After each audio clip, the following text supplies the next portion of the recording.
Hello everybody, thank you so much for clicking on this video.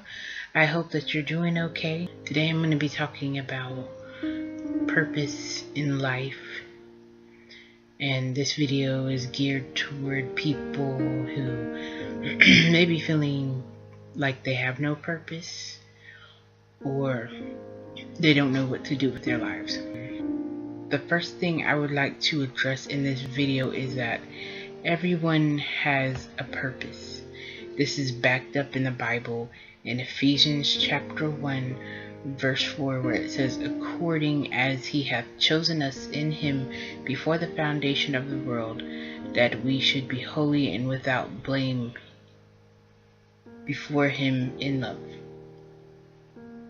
So what this is saying is that before we were even formed in our mother's belly, before we were even thought of, God predestined us and chose us.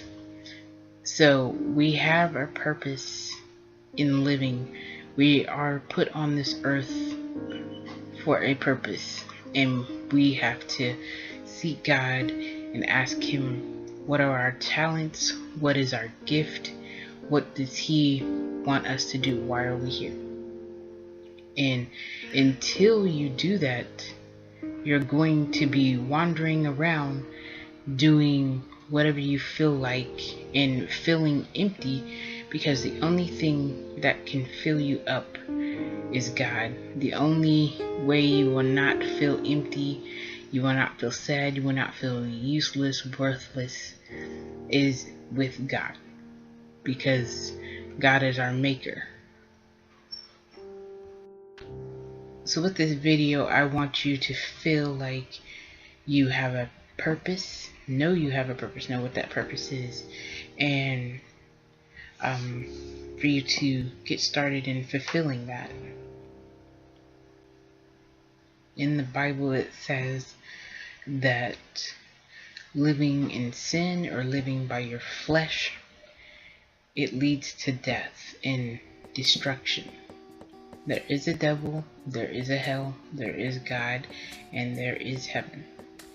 And if you don't know God, if you have never spoke to God, if you don't have a relationship with God, the only other option is hell and the devil. If you are not serving God, you are serving the devil, knowingly or unknowingly. If you are following the lust of the flesh and you are not following the word that says you are to be feeding your spirit, which is, you can feed your spirit by reading the Bible. If you're out here just doing whatever you want to do, sleeping around, listening to any kind of music, you're not guarding your gates, which is your eye gates and your ear gates. Things that come in will come out. So if you're not putting in anything godly, nothing godly is going to come out. And if you live your life, your entire life that way, hell is your place of eternity. You have a choice whether you want to live life doing whatever you want to do and never submitting to authority, which that authoritative figure is God, or do you want to live in peace, joy, life, and happiness and serve God? And many people think it's so boring serving God. I'm not going to say being a Christian, because that's just a label. People think it is boring serving God, like you can't do anything, you can't say anything, everything is wrong. But the truth is, when you are serving God, happiness comes because you're at peace. You know that you are doing everything that is right. And there's many things that you can do. You know, as long as you're not hurting anybody, you're not putting in dirty things that shouldn't be in there, you know, you're pretty much free to do whatever, as long as it's good, clean fun. You're allowed to do that. So it's not bondage. Bondage is choosing to serve the devil. That's true bondage, because you're not going to have one day of peace. You're not going to have one day of feeling like you're worth something, because over there, serving the devil is full of death and destruction. It feels good, but it won't feel good to your spirit. Your flesh will feel good for maybe 5 minutes, but then you're going to get hit with condemnation. You're going to get hit with, why did I do that? You're going to get hit with regret. And the flesh will feel good, but your spirit, you're not going to feel good. You're going to hear those screams of, you know you shouldn't do that. You can do better, if you choose to go the wrong direction.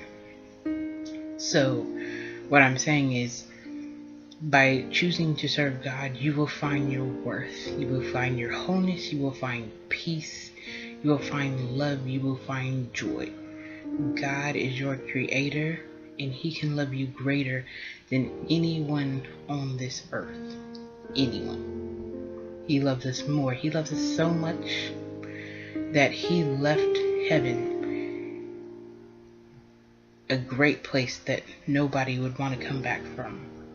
He left heaven to come down to earth with all this mess, pain, trials, dirtiness, and people who could care less, and he died for all of us, not just me, but for you. And he didn't pick and choose who he loves. He loves everyone. He loves the rapists. He loves the murderers. He loves anyone, everyone, no matter what you've done.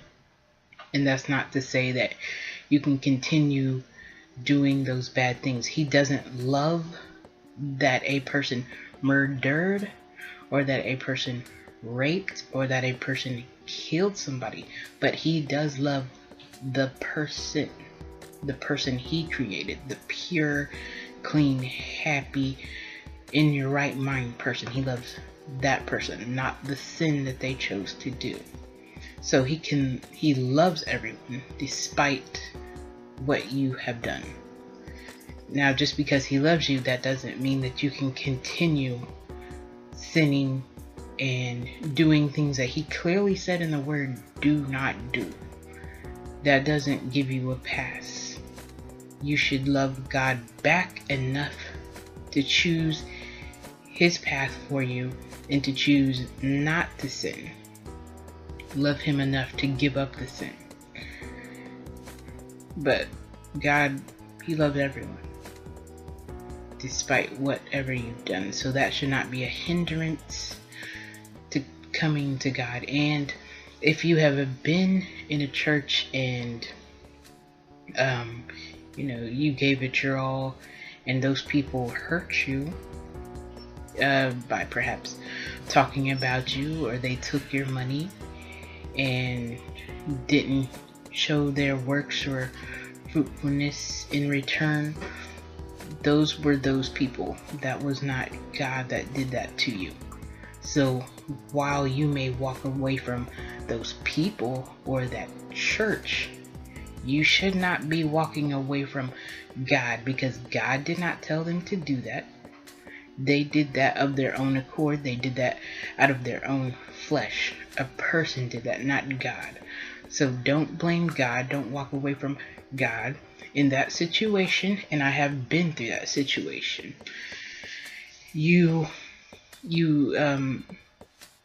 That's where you are supposed to have a relationship with God himself. And you're not supposed to be, going to other people to build your relationship with God. You're not supposed to be leaning on the pastor and wearing him out and calling him every 3 seconds over every problem.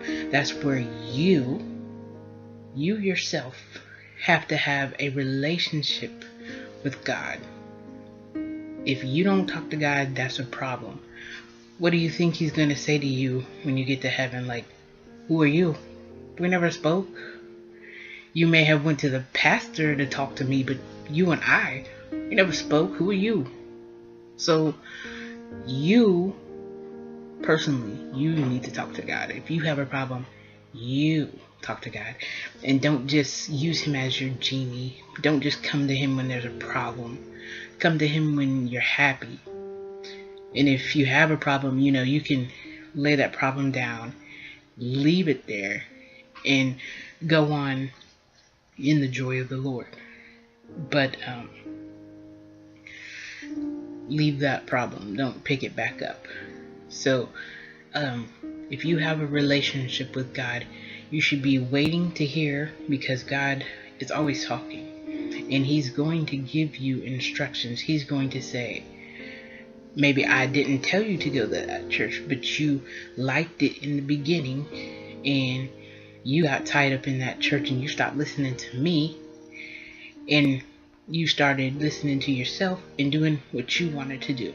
So you got hurt because you're not supposed to be there. And if you were supposed to be there, then you were only supposed to be there for a season, and you missed your time to leave. So you need to be listening to God, because he's never going to mislead you. And if he tells you to go do something, you better do it. And if he tells you to leave, you better leave. Because if you stay, you're going to get whooped. If you stay, you're going to get hurt. And time is very important when you're serving God. And listening is very important when you're serving God as well. That's why you need a relationship, and you need to not just ask God for things. You need to listen, and you need to act when he tells you to do something. Some chapters to support what I was saying, they're really good. I would read them, but they're so long. I would probably add like 2 minutes onto this video. So to keep it short, Ephesians chapter 2 and chapter 4, they are very good at going through and kind of explaining what it is that is expected as followers of Jesus. Thank you so much for clicking on this video. I hope that it brought some clarity. You can leave questions or suggestions down in the comment box below, and I'll be sure to get back with you. Thank you so much. Have a blessed day.